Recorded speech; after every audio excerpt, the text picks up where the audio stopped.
Here lies one of the most profound paradoxes I discovered through decades of mathematical investigation. The very faculty we use to establish mathematical certainty contains within itself the seeds of its own limitation. When I calculated the probabilities that govern games of chance, I uncovered something far more consequential, that pure reason, divorced from faith, inevitably consumes itself in an endless regression of doubt. The same logical rigor that proves geometric theorems becomes a weapon against its own foundations when applied without the anchor of transcendent truth. This is not a failure of reason, but rather its most honest confession. Today, I will demonstrate how the scientific method itself demands what many scientists refuse to acknowledge, that reason without faith is not just incomplete, but logically self-defeating. The mathematics are clear, and the implications are staggering for anyone who dares to follow the evidence wherever it leads. Chapter 1: The Infinite Regress of Pure Rationalism. When I developed my method for calculating probabilities, I discovered that every rational proof depends upon assumptions that cannot themselves be rationally proven without invoking further assumptions, leading to an infinite regress. Consider how we establish even the most basic mathematical truth: 2 plus 2 equals 4. This seems self-evident, yet under pure rationalist scrutiny, we must justify our number system, our understanding of addition, our concept of equality, and ultimately our faith in logical consistency itself. I spent years attempting to ground mathematics in pure reason alone, only to find that even geometry, the most certain of sciences, rests upon axioms that we must accept without proof. Euclid's parallel postulate cannot be derived from more fundamental principles.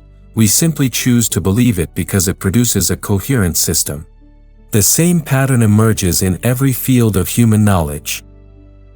In physics, I proved that nature abhors a vacuum through careful experimentation, yet my entire experimental method assumes the reliability of observation, the consistency of natural laws, and the correspondence between mathematical models and physical reality. These assumptions cannot be proven by the experimental method itself without circular reasoning. This is why pure rationalism inevitably leads to skepticism. Descartes attempted to ground certainty in his famous cogito ergo sum, but even this depends upon unstated assumptions about the nature of thinking, existence, and logical inference. The rationalist project, when pursued with complete logical rigor, dissolves into doubt about whether we can know anything at all. The tragedy is that this skepticism makes genuine scientific progress impossible. If we cannot trust our basic cognitive faculties, how can we trust our mathematical calculations? If we doubt the reliability of logical inference, how can we construct valid arguments? Pure rationalism, pushed to its logical conclusion, becomes the enemy of the very reason it claims to champion. Chapter 2: How Mathematical Certainty Depends on Unprovable Foundations. My work in probability theory revealed something startling. Even our most certain mathematical knowledge rests upon foundations that must be accepted by faith rather than proven by reason. When I calculated the fair division of stakes in interrupted games of chance, I had to assume that mathematical relationships correspond to real-world outcomes. This assumption cannot be mathematically proven, it must be believed. Consider the beautiful certainty of Pascal's triangle, where each number represents the precise probability of outcomes in repeated trials. Yet this entire edifice depends upon faith in several unprovable principles: that logical consistency reflects truth, that mathematical relationships describe reality, and that our minds can reliably apprehend these relationships.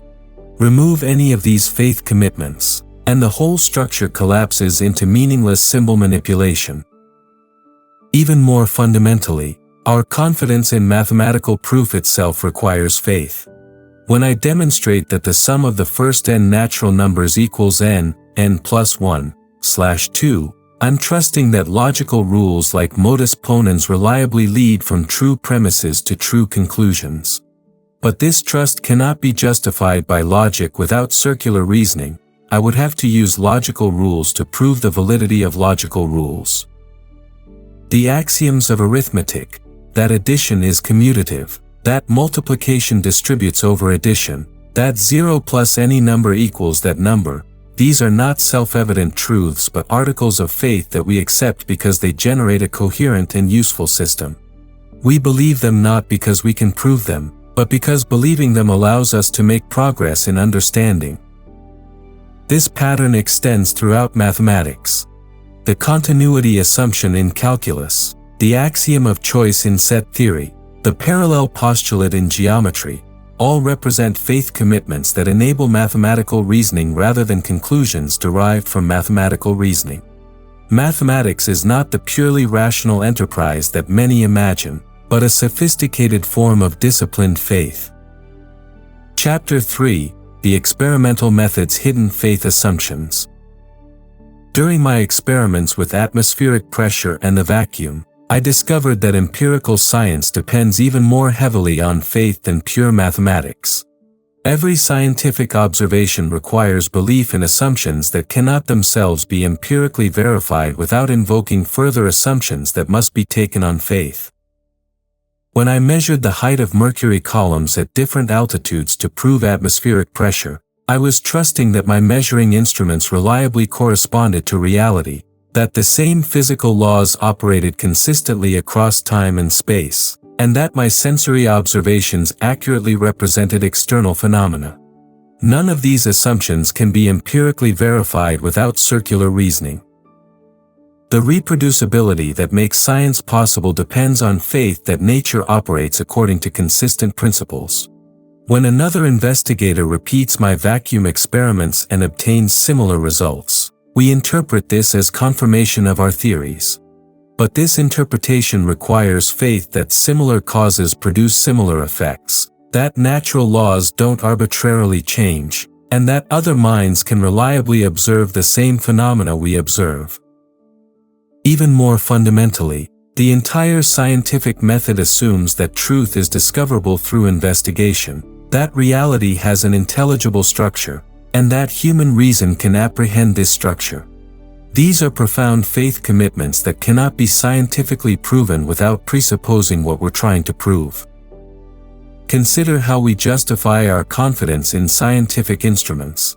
We calibrate thermometers against known temperature standards, but how do we know those standards are reliable? We test them against other instruments, but this leads to infinite regress unless we eventually accept some measurements as trustworthy without further verification. Science requires what we might call methodological faith, trust in our ability to discover truth through systematic investigation. The magnificent successes of experimental science do not eliminate these faith requirements, they vindicate them. The fact that our faith-based assumptions about nature's intelligibility and our cognitive reliability lead to technological marvels and accurate predictions suggests that these beliefs correspond to reality. But this correspondence itself must be accepted as a gift rather than proven as a theorem. Chapter 4: Why Skepticism About Everything Leads to Knowledge of Nothing. The logical endpoint of reason without faith is universal skepticism, which I discovered renders all knowledge impossible, including the very reasoning that led to skepticism in the first place. This creates a devastating self-contradiction that pure rationalists cannot escape. When we follow the skeptical method consistently, we must doubt not only religious claims and common-sense beliefs, but also our mathematical reasoning, our experimental observations, and ultimately our capacity for doubt itself. If we cannot trust our cognitive faculties to reliably apprehend truth, then we cannot trust our reasoning about the unreliability of our cognitive faculties. I calculated that if we assign even a small probability to the possibility that our reasoning is fundamentally unreliable, then repeated application of this doubt compounds exponentially. The probability that a chain of reasoning involving n steps is reliable approaches zero as n increases, assuming each step has some chance of error. This mathematical analysis shows that consistent skepticism makes complex reasoning impossible. The skeptic faces an impossible dilemma: either exempt some beliefs from doubt, thereby abandoning pure rationalism, or embrace a skepticism so complete that it includes skepticism about skepticism itself. The first option admits that reason requires faith, the second option dissolves into incoherent silence. Furthermore, practical life demands countless decisions based on assumptions that cannot be proven with certainty. The skeptic who claims to doubt everything still chooses to eat rather than starve, to step carefully rather than off cliffs, to speak meaningful words rather than random syllables. These choices reveal implicit faith commitments that the skeptic's stated philosophy cannot acknowledge. Even the scientific enterprise becomes impossible under consistent skepticism. Why conduct experiments if we cannot trust our observations? Why develop theories if we cannot trust our reasoning? Why publish results if we cannot trust that other minds exist and can understand our communications? Science requires what skepticism forbids: confident action based on unproven assumptions. The cruel irony is that skepticism, which presents itself as the friend of reason, actually makes reasoning impossible. By demanding absolute certainty before accepting any belief, skepticism creates standards that even skepticism itself cannot meet.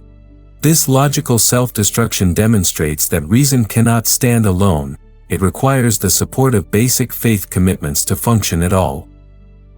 Chapter 5: Faith as the Rational Foundation for Rational Thought. The solution to reason's self-defeating tendency lies not in abandoning rationality, but in recognizing that rational thought itself depends upon rational faith. When I examined the logical structure of mathematical proof and experimental verification, I discovered that faith is not the enemy of reason but its necessary foundation. Consider what I call methodological faith, the basic trust in logical consistency, empirical reliability, and cognitive validity that makes all reasoning possible. This faith is not irrational, rather, it is rationally necessary. We believe these principles not despite our rationality but because of it. Reason itself demands that we accept the conditions that make reasoning possible. This faith differs fundamentally from blind credulity. It is discriminating faith, guided by evidence and tested by results. When I accept the reliability of mathematical logic, I do so because logical reasoning produces coherent, predictive, and practically successful results. When I trust my experimental observations, I do so because empirical investigation generates reproducible and technologically fruitful knowledge. The key insight is that faith and reason are not competing authorities but complementary aspects of a unified approach to truth. Faith provides the foundational assumptions that reason requires to operate. Reason provides the systematic method for developing and testing the implications of those assumptions. Neither can function without the other. Religious faith extends this same pattern to ultimate questions about reality's nature and purpose. Just as scientific progress requires faith in nature's intelligibility, spiritual progress requires faith in reality's ultimate meaningfulness. Just as mathematical reasoning depends on unprovable axioms, religious reasoning depends on revealed principles that cannot be empirically verified but can be rationally explored and practically tested. This is why the greatest scientists throughout history have often been devout believers. They recognize that the same capacity for rational faith that enables scientific discovery also enables religious insight. The universe's mathematical elegance, empirical accessibility, and rational comprehensibility all point toward an intelligence that transcends yet encompasses natural processes. When I developed probability theory, I discovered that faith decisions can be subjected to rational analysis. The famous wager demonstrates that believing in God is not just emotionally satisfying but also rationally justified given the infinite stakes involved. Faith becomes not just the foundation for reason but also reason's most reasonable conclusion. Chapter 6: How Divine Foundation Enables Rather Than Constrains Scientific Progress. My experience in both mathematics and experimental physics taught me that belief in God actually enhances rather than hinders scientific investigation. The Christian worldview provides exactly the faith commitments that science requires: confidence in nature's rational order, trust in human cognitive reliability, and expectation that investigation will reveal truth. When I studied atmospheric pressure, I was motivated by the conviction that God had created a universe governed by discoverable laws. This belief gave me confidence that my experiments would reveal genuine patterns rather than random chaos. The theological principle that God is rational and faithful translated directly into the scientific assumption that nature operates according to consistent principles. Moreover, the Christian doctrine of human beings created in God's image provides rational justification for trusting our cognitive faculties. If our minds are designed by an intelligent creator to apprehend truth, then we have good reason to believe that careful reasoning and observation can lead to genuine knowledge. Atheistic materialism, by contrast, gives us no reason to trust cognitive processes that evolved merely for survival rather than truth detection. The history of science supports this connection. The scientific revolution occurred in Christian Europe because Christian theology provided the conceptual framework that made systematic natural investigation both meaningful and promising. The pioneers of modern science, Copernicus, Kepler, Galileo, Newton, were motivated by the belief that studying nature revealed the mind of God. Even today, the most fundamental assumptions of scientific practice align perfectly with Christian theism. The belief that the universe is comprehensible corresponds to the doctrine that an intelligent God created all things. The confidence that investigation reveals truth reflects the teaching that humans are made to know and understand reality. The expectation that natural laws are universal mirrors the belief in one sovereign creator. Critics often claim that religious faith constrains scientific inquiry, but my experience suggests the opposite.